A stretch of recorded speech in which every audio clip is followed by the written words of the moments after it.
மக்கள் வெள்ளத்தில் வைகை ஆற்றில் கள்ளழகர் இறங்கும் காட்சிகளை நாம் பார்த்து கொண்டிருக்கிறோம். இந்த திருவிழா என்பது மக்களுக்கான கொண்டாட்டம் மட்டுமல்லாமல் இது மக்களுக்கான செய்தியையும் தருகிறது என்று நமக்கு இந்த விழாவின் சிறப்பம்சங்களை விளக்கி கொண்டிருக்கிறார் சீர்காழி கோ. சிவச்சிதம்பரம் அவர்கள். இப்போ நான் குறிப்பிட்ட மாதிரி இதில் ஒரு செய்தியும் இருக்குது அப்படின்னு சொல்லியிருந்தீங்க. இப்போ நம்ம பார்க்கும்போது கள்ளழகரை குளிர்விக்கும் வகையில் மக்கள் தண்ணீரை பீச்சடிக்கிற இந்த நிகழ்வு இது எல்லாமே பார்க்கறதுக்கு ரொம்ப அருமையான காட்சிகளாக இருக்குது. இதுக்கு பின்னாடி இருக்கக்கூடிய நம்பிக்கைகள் என்ன? மக்கள் இதற்காக விரதம் இருந்து அவங்க செய்யக்கூடிய விஷயங்கள். இறைவனே மக்களோடு மக்களாக வந்துடுறாரு.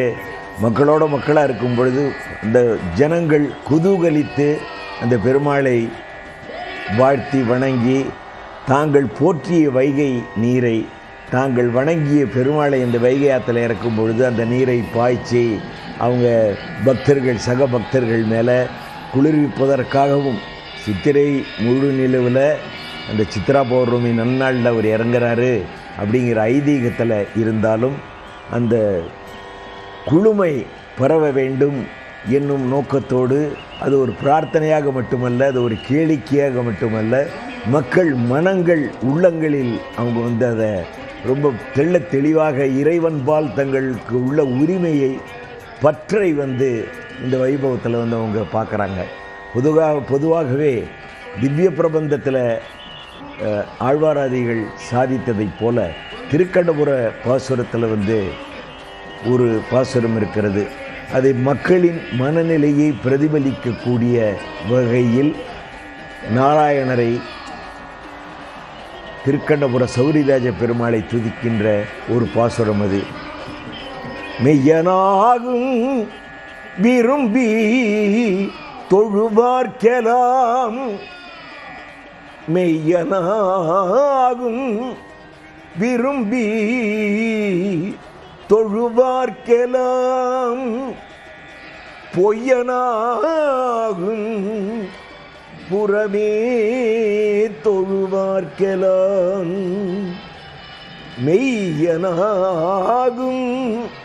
விரும்பி தொழுவார்க்கெலாம் பொய்யனாகும் புறமே தொழுவார்க்கெலாம் செய்யில் வாழையுகளும் திருக்கண்ணபுரத்து ஐயன் ஆகத்து அணைப்பார்கட்கு அணியனே. செய்யில் வாழையுகளும் திருக்கண்ணபுரத்து ஐயன் ஆகத்து அணைப்பார்கட்கு அணியனே அப்படின்னு அந்த பாசுரத்தில் வரும். பெருமாள் தன்னை நேசித்து வருகின்ற அன்பர்கள் அனைவரும் அணியனாக, நண்பனாக, தோழனாக, எப்படி சுப்பிரமணிய பாரதியார் கண்ணனை பலவித ரூபங்களாக கண்ணன் என் சேவகன், கண்ணன் என் துணைவன் என்று, கண்ணன் என் காதலன் என்று பல்வேறுபட்ட சூழல்களில் பாடியிருப்பாரோ அதைப் போலவே ஆழ்வார்கள் அன்று அவர்கள் சிந்தையில் பெருமாளின் வண்ணங்களை அவர்கள் பாடிய பொழுது தன்னை நேசித்து வருகின்ற பக்தர்களுக்கு சிறந்த நண்பனாக, உலகத்தில் நட்பு தவிர ஒரு பெரிய விஷயம் ஒரு மனிதனின் வாழ்க்கையை பலப்படுத்த முடியாது. அந்த வகையிலே ஒரு நல்ல நண்பனாக இன்னைக்கு பெருமாள் அழகர் ஆற்றல் இறங்குறாரு. மக்கள்லாம் தண்ணீரை பீச்சை தங்கள் சுற்றி உள்ளவர்கள் மேலெல்லாம் அந்த தீர்த்தத்தை வைகை நீரை வைகை தீர்த்தம் என பெருமாள் கால் பற்றிச்சு.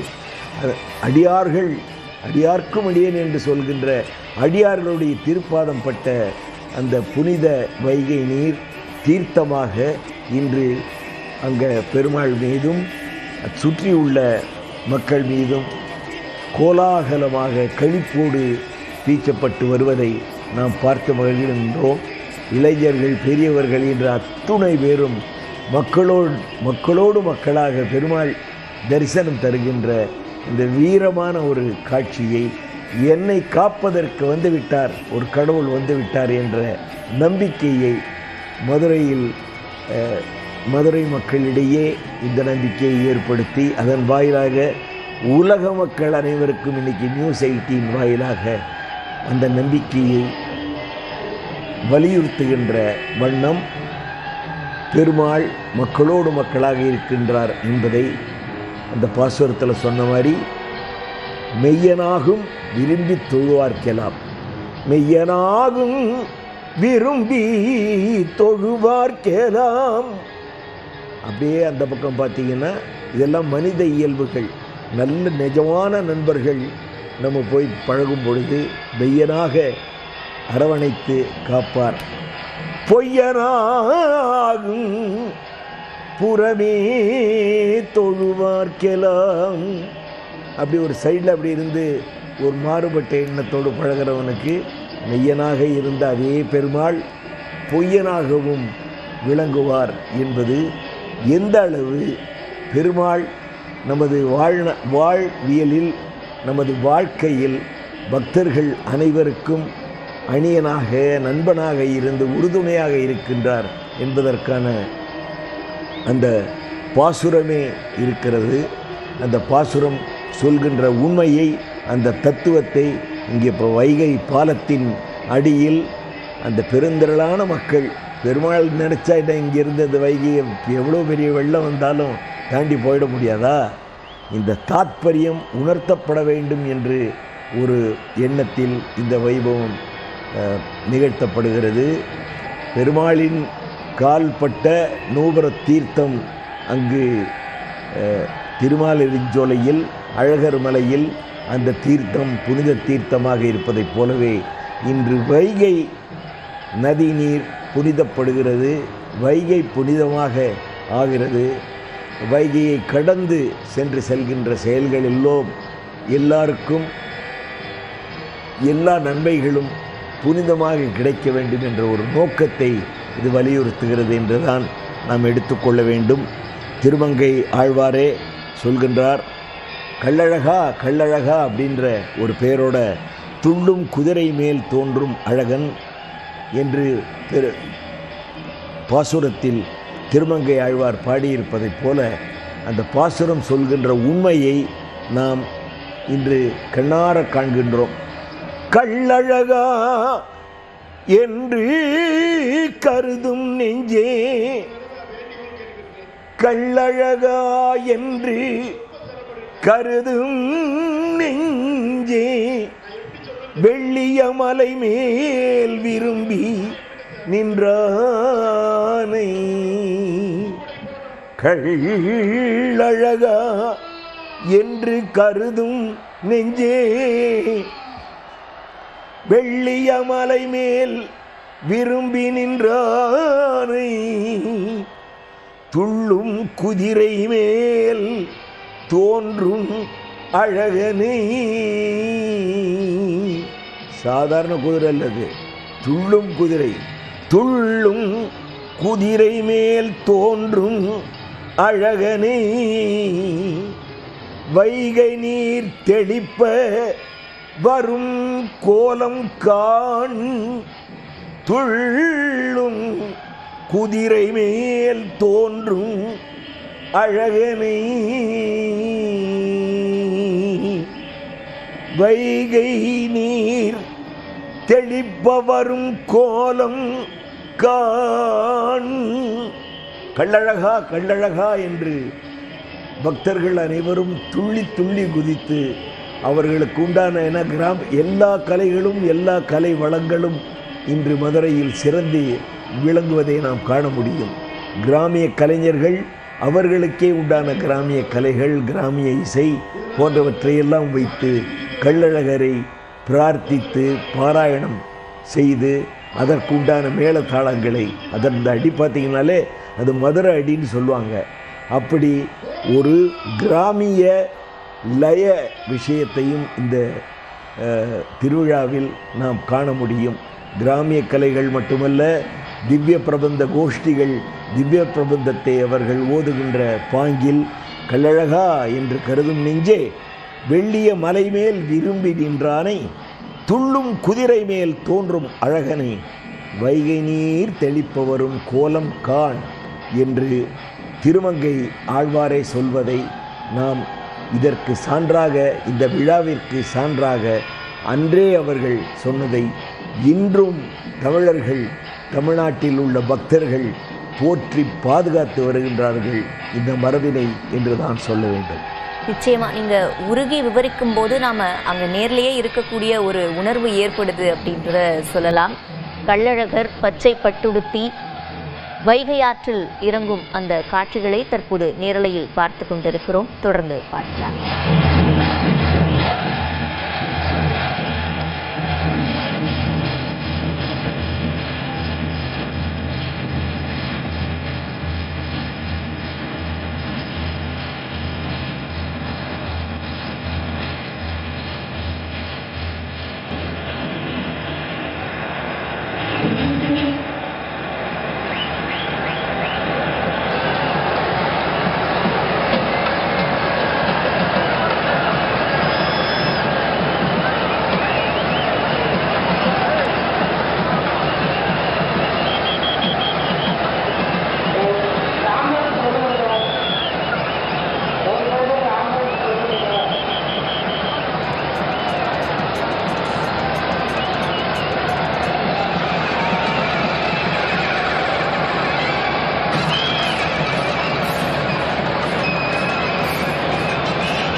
திருவிழா பார்த்துட்டு வெளியேறக்கூடிய தக்க உறுப்பினர்கள் எதுவும் அவசரம் இல்லாம ஒன்றும் அவசரம் இல்லை, எதிர்த்து வரவங்களை நோக்கி போகாதீங்க, கொஞ்சம் நேரம் வெயிட் பண்ணுங்க. வெயிட் பண்ணி காத்திருந்து வெளியேறுவதற்கு வழிகள் 4 இடத்துல அமைச்சிருக்கோம். இருவழிப்பாதை அந்த தெற்கு புறத்துல வைகை தெற்கு கரையில இருவழிப்பாதை, அதே மாதிரி வடக்கு கரையில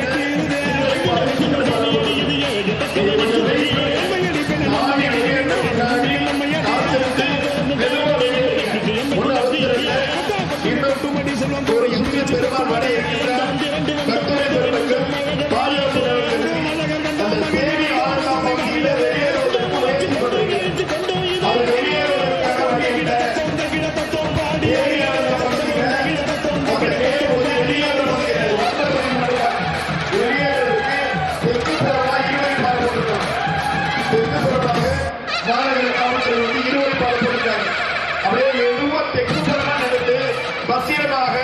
தங்களுடைய இல்லங்களுக்கு செல்லும்படி காவல்துறை மதுரை மாநகர காவல்துறையின் சார்பாக அன்போடு கேட்டுக்கொள்கின்றோம். அப்படியே வடக்கு புறமா இருக்கவங்க கோகுலாப்படித்துறை ஆண்கள் கோகுலா